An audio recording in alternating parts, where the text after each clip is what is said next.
અત્યારે હાલમાં આવી બહુ મોટી દુઃખદ ખબર। શિયાળાની ઋતુમાં લોકો બાજરીનો રોટલો ખૂબ જ ઉત્સાહથી ખાય છે। તેમાં પ્રોટીન, ફાઇબર અને મિનરલ્સ ભરપૂર માત્રામાં હોય છે। આ રોટલો તે લોકો માટે પણ યોગ્ય છે જેમને ગ્લુટેનથી એલર્જી છે, કારણ કે તે ગ્લુટનથી ફ્રી છે। શિયાળાની ઋતુમાં તેને સરસોના શાક સાથે ખૂબ જ ખાવામાં આવે છે। જો કે તે તમને બાજરીનો રોટલો ખાવાના ફાયદા ત્યારે જ મળશે જો તમે તેને યોગ્ય ખાદ્ય પદાર્થો સાથે ખાશો।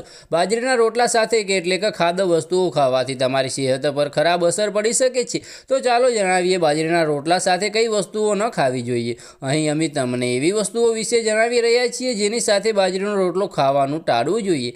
તમારે બાજરીના રોટલા સાથે માંસાહારી ખોરાક ન ખાવો જોઈએ।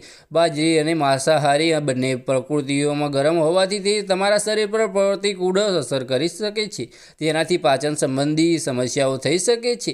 આ સિવાય તમારે બાજરીના રોટલાની સાથે ચણા પણ ન ખાવા જોઈએ, કારણ કે તેમાંથી તમારા શરીરમાં એસિડિટી થઈ શકે છે, કારણ કે આમાં મસાલાનો વધુ ઉપયોગ કરવામાં આવે છે જેનાથી ગેસ અને કબજિયાતની સમસ્યા થઈ શકે છે। બાજરીના રોટલા સાથે ભુજિયા, સમોસા અથવા પકોડા જેવા વધુ પડતા તળેલા અથવા ભારે ખોરાક ખાવાથી પાચન તંત્ર ખરાબ થઈ શકે છે, કારણ કે બાજરીમાં ભરપૂર પ્રમાણમાં ફાઇબર હોય છે અને તે તળેલા ખોરાક સાથે યોગ્ય રીતે પચતું નથી।